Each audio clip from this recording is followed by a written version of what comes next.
Monsieur Cotte, bonjour. Bonsoir. Bonsoir, oui, plutôt. Il n'est pas tard, mais il fait sombre. Il fait sombre, oui. Je vous remercie infiniment d'avoir accepté de répondre aux questions de Regard Actu. Je vous ai demandé simplement si vous pouviez passer pour nous donner votre impression, puisque des annonces ont été faites par le maire de Montluçon, et notamment à Regard Actu, puisqu'il a bien voulu nous recevoir, sur la situation financière de la ville, et notamment sur les économies qu'il envisageait de faire. Alors il appuie son raisonnement, comme tous les lecteurs de Regard Actu ont pu le voir sur le site, sur deux éléments essentiels, sur une diminution des dotations de l'État qui devrait avoisiner, selon lui, le million d'euros, d'une part, et le coût important qu'a représenté la réforme des rythmes scolaires qui avoisine, lui, seul toujours, selon son appréciation, à 650 000 euros, à peu près entre 500 et 650 000 euros, ce qui fait au total une somme assez importante. Le maire a expliqué que, compte tenu de ces baisses de dotation, de ces diminutions, il a envisagé de réduire les moyens aux associations. Alors, il n'a pas parlé pour le moment de... Quand il parle de fonctionnement, il parle de ça. Il n'a pas parlé visiblement pour le moment de fonctionnement propre, c'est-à-dire le fonctionnement de la mairie, des moyens humains. Mais par contre, il semblerait que le maire veuille concentrer ses efforts sur les associations. Alors en épargnant, puisqu'il l'a précisé, en épargnant tout de même le CCAS et les aides aux personnes les plus démunies. Il compte également sur la collaboration, ou en tout cas le soutien de l'opposition. Vous-même, que pensez-vous de cette situation et êtes-vous prêt à travailler avec le maire dans le but de réaliser des économies et faire en sorte que ces économies soient faites de la manière la plus juste possible? Donc, sur les chiffres, aujourd'hui, nous sommes contraints de prendre les chiffres annoncés par M. Duguerry, parce que nous n'en avons pas d'autres. Donc, admettons que ce soit 1 million d'euros de baisse des dotations de l'État, prenons son chiffre sur le coût des rythmes scolaires, même si, à la date d'aujourd'hui, je ne sais pas, malgré mes demandes, s'il s'agit d'un chiffre brut ou d'un chiffre net. Parce qu'il y a un coût pour la collectivité, mais il y a une ligne recette, puisque chaque enfant pris en charge dans le cadre des rythmes scolaires bénéficie d'une subvention d'État de 50 € et par an. Donc, au jour d'aujourd'hui, nous ne savons pas quel est le coût réel. Bon, admettons qu'on soit autour d'1,5 million de ressources en moins ou de ressources à trouver. C'est comme ça qu'il faut raisonner. D'abord, première réflexion, le budget de la commune de Montluçon est de 60 millions d'euros. Ça n'est pas 1 million, 1,5 million d'euros qui met la collectivité en difficulté. Par contre, cette baisse de dotation révèle les difficultés financières de la collectivité. Nous ne pouvons plus augmenter les impôts. On a bien vu pendant la mandature précédente, la création de l'impôt de la communauté d'agglo a plombé le pouvoir d'achat des ménages. Il est hors de question, je crois que la plupart des listes qui concouraient aux dernières élections municipales avaient pris l'engagement de ne pas augmenter les impôts pendant la mandature.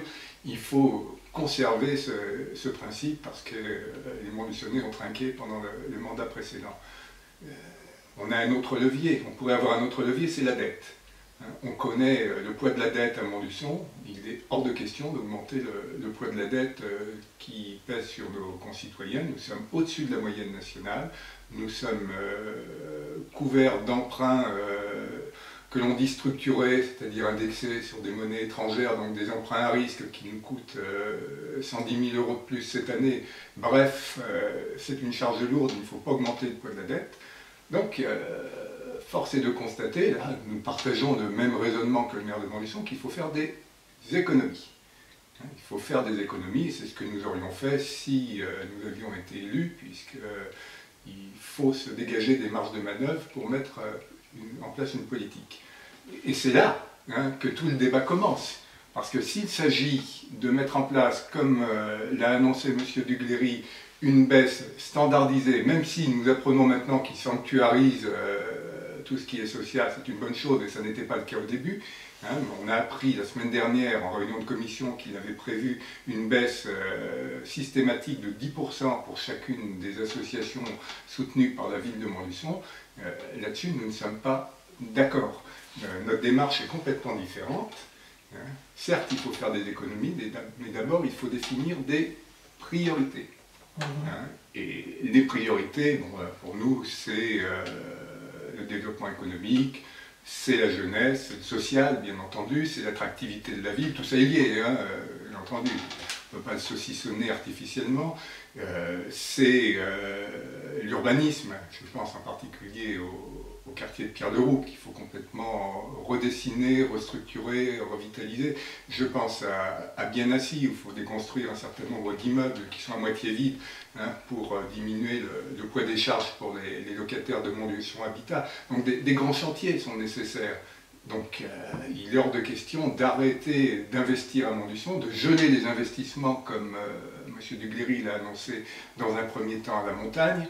Et il est hors de question pour nous de diminuer de façon systématique les subventions aux associations de 10% comme c'est prévu dans le projet de budget à la date du 7 octobre où nous nous entretenons, hein, bien entendu. Nous, notre démarche est différente. Définissons des priorités, hein, finançons ces priorités et en dehors de ces priorités, voyons tous les gisements d'économie qui sont possibles. Et il y en a. À la fois sur le fonctionnement, mais également sur la structure même de l'organisation de la mairie. Il y a un certain nombre de postes sur lesquels on peut faire des économies lourdes. Ça veut dire, en gros, ce que vous nous expliquez, c'est que vous seriez plus favorable à, comment dirais-je, à regarder cas par cas pour les associations les diminutions d'aide en fonction de leur utilité réelle. Non mais M. Ducléry a focalisé sur les associations en trouvant que c'est la recette miracle pour trouver son million d'euros. Il n'y a pas que les associations, hein, et dans un certain nombre de cas, il ne doit pas y avoir les associations.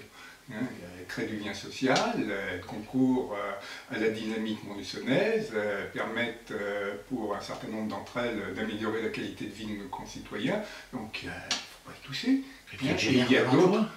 Et pour le secteur de l'économie sociale et solidaire, pour un certain nombre d'associations sportives, elles génèrent bien entendu de l'emploi. Mais on aurait pu aller plus loin.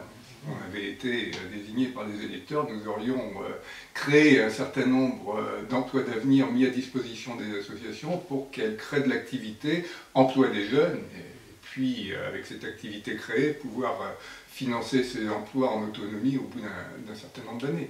Donc, il focalise sur les associations. Non, pour nous, la démarche est complètement différente. Définissons des priorités, hein, et trouvons en face les gisements d'économie qui sont possibles pour financer, donner des marges de manœuvre. Je vais vous donner quelques exemples. Hein, et là, je ne vais pas parler des associations. Les parkings à Montluçon. Les parkings sont concédés à une société privée. Hein, et la ville donne une subvention d'équilibre pour que les sociétés privées de parking ne soient pas en déficit. Chaque année, nous donnons 50 000 euros. Parce que nous avons 2 parkings gérés par des sociétés privées qui ne sont pas remplis. C'est l'argent du contribuable pour compenser. Je trouve que nous pensons que nous pourrions facilement économiser ces 50 000 euros en développant une toute autre politique pour que les parkings soient pleins et s'autofinancent. Un autre exemple, les transports à la demande. Le transport à la demande, c'est pour un certain nombre de personnes qui habitent sur le territoire de l'agglomération sur des zones non desservies par les transports en commun, elles appellent la société de bus et la veille, et le lendemain, le bus vient les chercher à un point et les emmène à un autre pour le prix d'un ticket de bus. Il est normal que le maillage du territoire soit effectué et que chaque citoyen de l'agglomération puisse bénéficier de transports en commun. Mais ce service coûte 300 000 euros. 300 000 euros par an à la collectivité, hein, il faut le réorganiser pour aboutir à des transports à la demande qui soient beaucoup moins coûteux. Parce qu'en pratique, ça coûte 25 à 30 euros par personne transportée à la charge du contribuable. Il y a d'autres solutions, d'autres collectivités les ont mises en place pour avoir des économies lourdes. Mais je pourrais en citer plein d'autres, des gisements d'économie, à condition d'avoir le courage politique de s'attaquer au dur et de s'attaquer au fonctionnement même en remettant en cause des fonctionnements soit qui ne donnent pas satisfaction, soit qui sont trop chers, soit qui ne correspondent pas aux priorités que j'ai énoncées tout à l'heure. Dans le domaine de l'organisation municipale, je vais être un peu polémique. Nous avons un service communication qui certes fait de la communication, mais assure la propagande du maire avec un certain nombre de cadres de haut niveau, de compétences, mais également de rémunération. Je crois qu'on pourrait regarder de plus près comment faire des économies substantielles sur la communication à la ville de Montluçon. Nous sommes une commune de 40 000 habitants, de moins de 40 000 habitants aujourd'hui. Il faut mesurer les choses, redimensionner, réduire la voilure et ne pas avoir un service communication qui correspond à une commune de 100 000 habitants. Dernière question.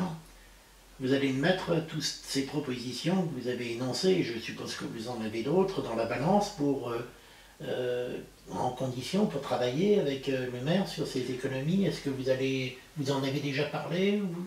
J'ai écrit au maire. Je suis intervenu dans ce sens au conseil municipal de la semaine dernière. J'attends que M. Duguerry prenne position sur les orientations que j'ai définies quant à notre participation à ces réunions de construction du budget. Nous sommes des élus responsables, nous souhaitons la réussite de notre ville, mais nous sommes dans l'opposition, nous ne sommes pas dans la cogestion. Je le répète, s'il s'agit de définir des orientations et de travailler ensemble à la manière de les financer, c'est oui. S'il s'agit de mettre en place une austérité à la montluçonnaise, sous l'égide de M. Duguerry, c'est non. Très bien, et je vous remercie.